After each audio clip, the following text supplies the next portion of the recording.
दोस्तों नमस्कार, सत श्री अकाल, आदाब and very very good morning. कहिए कैसे हैं आप सब। मैं आपका दोस्त एसके यादव अपने यूट्यूब चैनल में फिर से आपका स्वागत करता हूं। दोस्तों आज का टॉपिक भी बहुत ज्वलंत मुद्दों पर लेकर आए हूं। दोस्तों जैसा कि आपने थंबनेल में देखा होगा कि टाइटल है भारत सुपर पावर बनने से चूक गया। बहुत बड़ा मौका था दोस्तों भारत के पास, जो अपने आप को प्रूव कर सके और वर्ल्ड के सामने सुपर पावर बन के निकले, लेकिन हम चूक गए दोस्तों, चूक गए। आज के डेट में कौन ऐसा भारतीय नहीं होगा जो ये सोचता होगा कि हमारा देश भी सुपर पावर बने, अमेरिका की तरह सुपर पावर बने।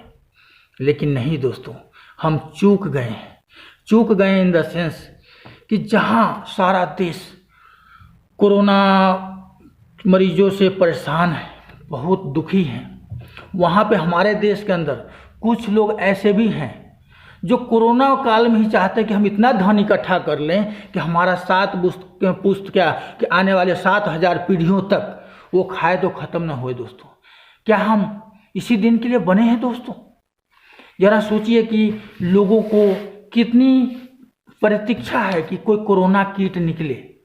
सरकार या WHO बोलती है कि इस साल के लास्ट तक कोरोना किट उपलब्ध होगा मार्केट में, लेकिन आज के डेट में जो कोरोना केसेस की संख्या जो बढ़ रही है वो बहुत ही चिंता का सबब है।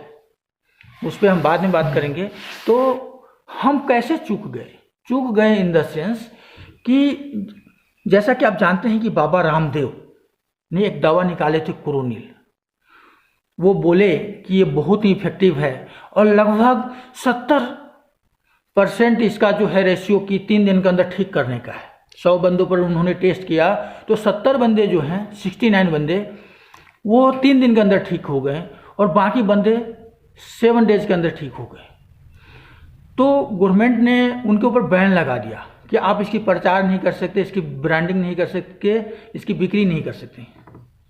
ज़रा सोचिए कि इंडिया के अंदर अगर ये दवा गवर्नमेंट इसको प्रोत्साहित करती, अगर इसकी थोड़ी बहुत कुछ कमियां हैं उसको दूर करती और इसकी ब्रांडिंग करती, तो वर्ल्ड में इसका कितना डिमांड होता, वर्ल्ड में कितने लोग इसे ठीक हो जाते, इवन इंडिया में भी कितने लोग ठीक हो जाते। जिससे क्या होता, जब इसकी डिमांड ज़्यादा होती तो हम वर्ल्ड में जब इस दवा को सप्लाई करते तो वहाँ पे जो लोग ठीक होते, जिनके परिवार बच जाता, उनसे हमें कितना बड़ा दुआएं मिलता सुपर पावर बनने के लिए।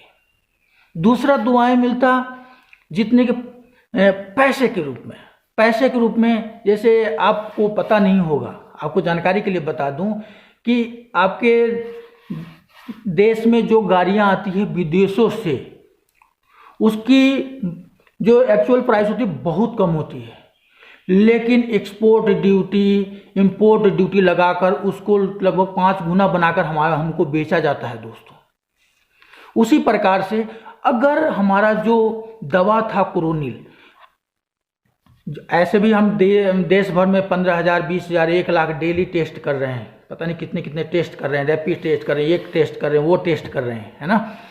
तो उस दवा को भी तो टेस्ट करके देखना चाहिए था कि इससे बंदा रिकवर होता भी है या नहीं। आप डायरेक्ट उस पर बैन लगा दिए।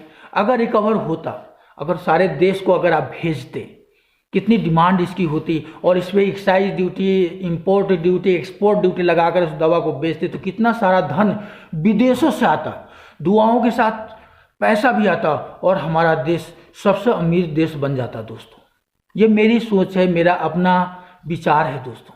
लेकिन नहीं, भारत के ही बहुत सारे लोग ये चाहते हैं कि हम सुपर पावर बने, लेकिन हमारा देश सुपर पावर नहीं बने। क्यों?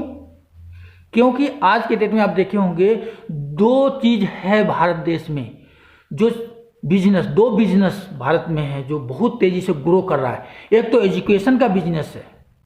एजुकेशन को एक ज़माने में पवित्र माना जाता था, लोग फ्री ऑफ कॉस्ट पढ़ाते थे, लेकिन एजुकेशन हब बन गया है आजकल बिजनेस के रूप में। दूसरा डॉक्टरी के रूप में। लोग चाहते हैं क्या, अगर कोरोना मरीज 450 रुपया में अगर ठीक हो जाएगा तो फिर मेरा सैनिटाइजर खरीदेगा कौन, मास्क खरीदेगा कौन, हॉस्पिटल में इलाज कराने वाले आएंगे कौन। ऐसी तो सोच है हमारी। जरा सोचिए कि जिनके घर में जिसके बच्चों के ऊपर माँ बाप का साया चला गया होगा, किसी ने नौजवान बेटे को खोया होगा, किसी ने माँ को खोया होगा, किसी ने काम काजे जो जिसके घर पे एक ही चिराग है उसको खोया होगा, कितने दर्द में होगा। इसकी सोच हमें नहीं है। हमें सोच है पैसे कमाने की। हम पैसे कितने भूखे हो गए, इतने भूखे हो गए हैं, शर्म आती है हमें अपने आप पर। वो सरकार में बैठे हुए लोग, अरे कम से कम इसके बारे में सोचो तो सही। अगर आपके देश के जनता जीवित रहेंगे तभी तो आपको वोट करेंगे। जो सलाहकार होते हैं, सलाहकार, आयुष मंत्रालय बोल रहा था पिछले दिनों कि हमसे ये जो है परमिशन नहीं ली गई, बाबा रामदेव या पतंजलि जो है उसने अपना वो पूरा नहीं किया टर्म कंडीशन। ये टर्म कंडीशन पूरा नहीं किया कोई बात नहीं, लेकिन ऐसा भी नहीं है कि उन्होंने टर्म कंडीशन नहीं पूरा किया होगा और मीडिया के सामने आकर बोल दिए होंगे, ऐसा भी नहीं है।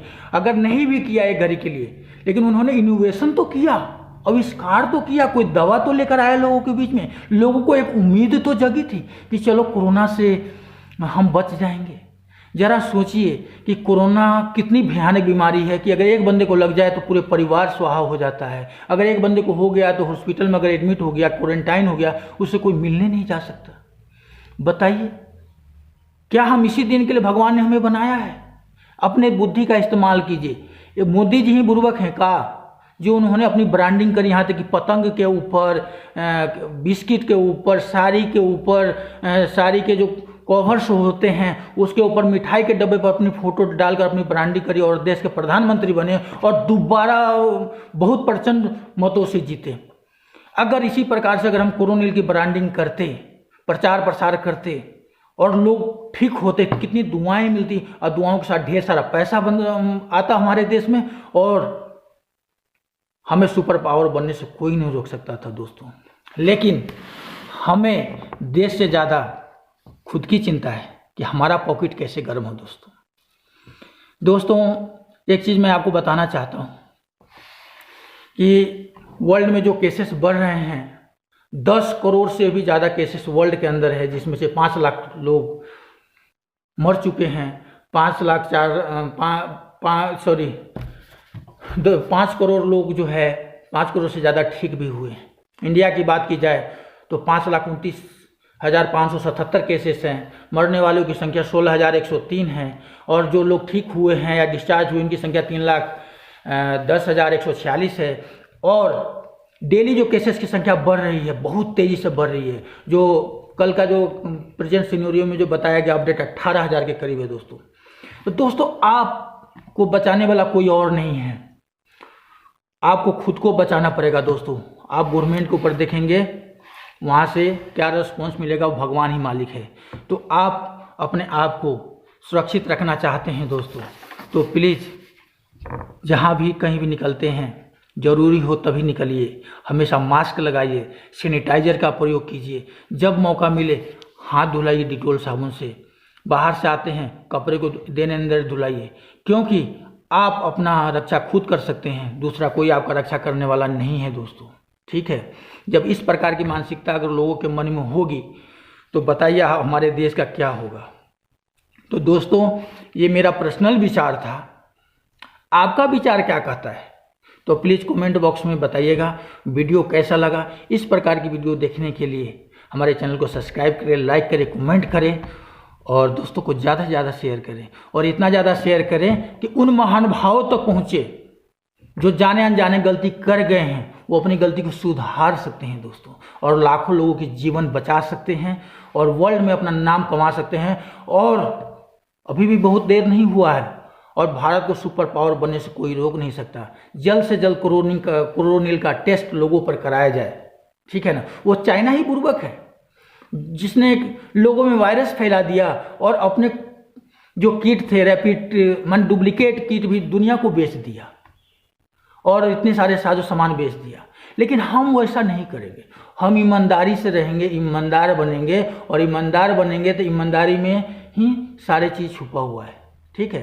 तो ईमानदारी से लोगों की सेवा करेंगे, बहुत सारे दुआएं कमाएंगे, दूसरे देश से भी दुआ कमाएंगे। हमारे पास बहुत बड़ा मौका है और हमें सुपर पावर बनने से कोई नहीं रोक सकता दोस्तों। अभी भी देर नहीं हुई है, इस वीडियो को इतना शेयर कीजिए कि उन बंदे तो पहुँचे ताकि उनका दिमाग खुले। LLB हैं, वो MBA होंगे, बहुत बड़ी डिग्रियां होंगी उनके पास, लेकिन कभी कभी गलती से आदमी का ना गलती हो जाती है तो उसके लिए वो जिम्मेदार नहीं है। वो इस गलत भूल को सुधार सकते हैं और हमारे भारत को एक अच्छा मौका देंगे सुपर पावर बनने का। ठीक है दोस्तों, तो वीडियो कैसा लगा प्लीज़ चैनल को सब्सक्राइब कर दीजिएगा, लाइक कर दीजिएगा और दोस्तों को पक्का शेयर कीजिएगा। स्वस्थ रहेगा इंडिया तभी तो आगे बढ़ेगा इंडिया दोस्तों। जय हिंद, जय भारत।